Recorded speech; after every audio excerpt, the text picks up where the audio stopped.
A lot of people ask me, what are modes? Well, if we take a simple C major scale and start on the first note C, C, D, E, F, G, A, B, C, we will have C Ionian, or the C major scale. But if we start the same scale on the second note, D, E, F, G, A, B, C, D, we would have D Dorian, or the Dorian mode. If we start on a third degree of that scale, E, we would have E Phrygian, or the Phrygian mode. Now if we start on the fourth degree of that scale, the note F, we would have F Lydian. If we start on the G, the fifth note of the scale,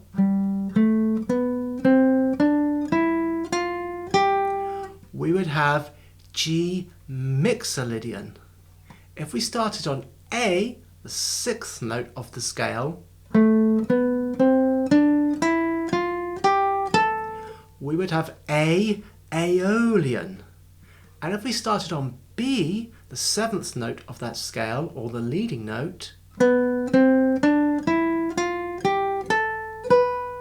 we would have B Locrian. When you understand this, the next point is to play the arpeggios of that C major scale. So we would have C major, D minor, E minor, F major, G major, A minor, B minor 7 flat 5,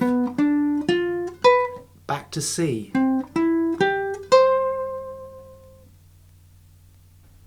The next thing that is a really good idea is to superimpose the arpeggios. For example, we could take F major 7, add D minor 7 to B minor 7 flat 5, to F, E minor 7, to either B minor 7 flat 5 or a G7, depends how you want to look at it.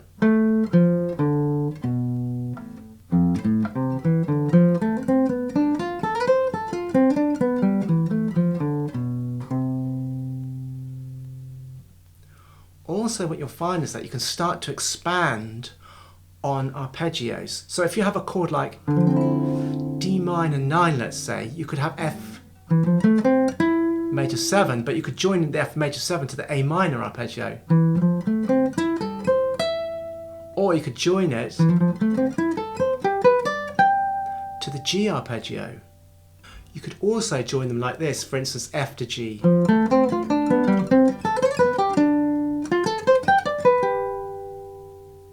So for another example, you could have the A minor 7 or C starting on the note A and then go down through the arpeggios.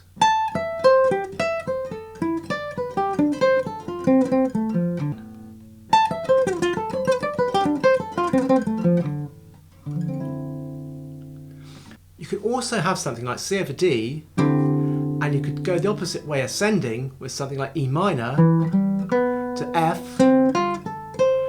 to G, back to F, or F9 and you land on the G note.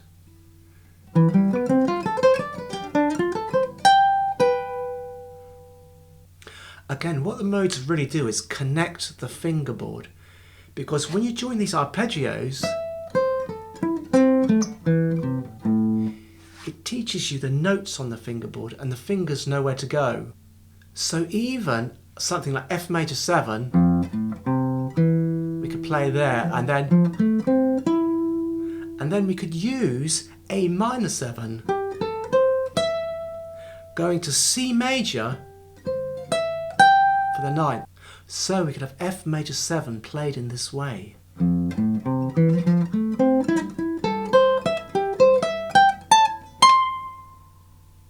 Again, you could still come back to the F. the F arpeggio there. Most people say to me, how come when I play this Dorian mode or the second mode in C, it just doesn't sound jazzy? Well, that's because you need to take these two fingers off and just have these fingers playing. So it's in fourths. So you have D, G, C, F.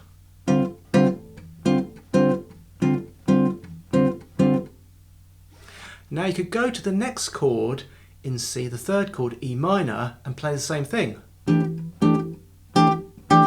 And you'd have obviously the quartal chord. So if you were to put these two together, you'd have something like this.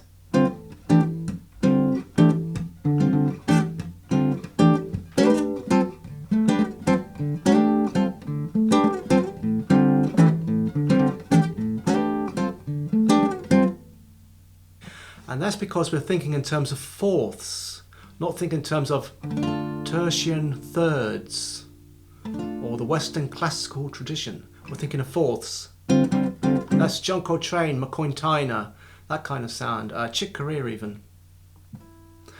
What happens is you start to make these lines very naturally because you start to think in fourths, because the fingering is actually quite simple. So you could take a fourth fingering like this.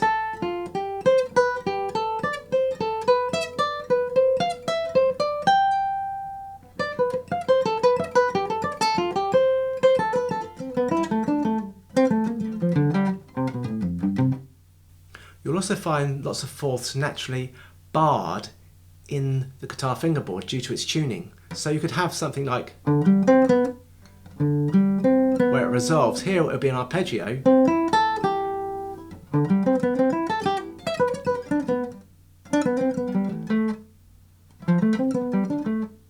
So there's lots of fourths and arpeggios available just by barring across on the guitar fingerboard.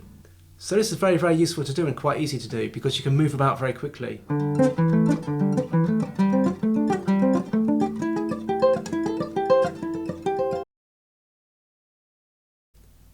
So the fingering I'm going for is basically using these two.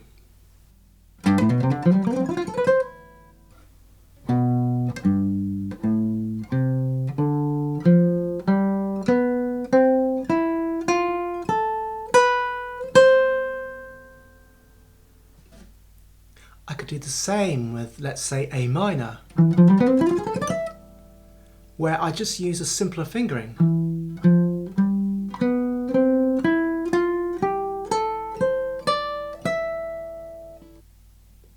So making pentatonic scales is very useful if you're playing jazz or fusion or something like that, when you need to play for the changes very, very quickly, because these simple fingerings will get you directly through the changes and they're very easy to do. Another really good device or idea when looking at the modes and the harmony and the notes in the modes is to look at double stops, which would sound like this.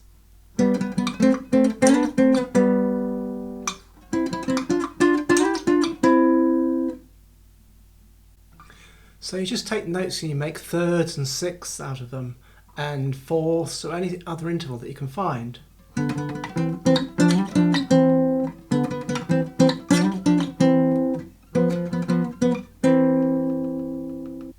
Another really good idea is to try sliding fourths or thirds or sixths or octaves or anything else that's inherent within the scale.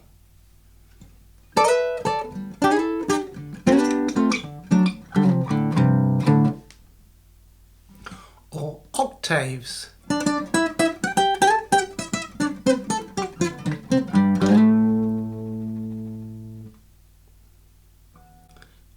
Also you have other intervals, so like sixths and things.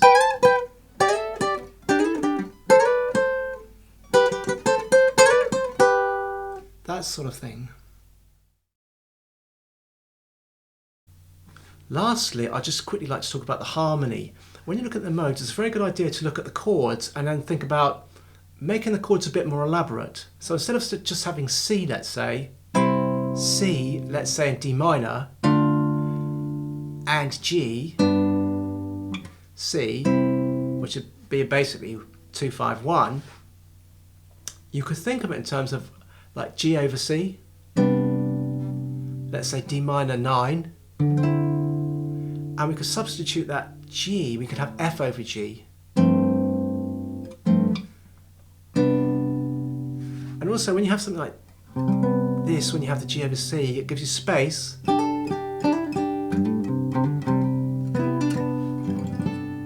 to put in your hammer-ons and everything like that. Also it's really good because you can make a little vamp and then practice the modes over the top.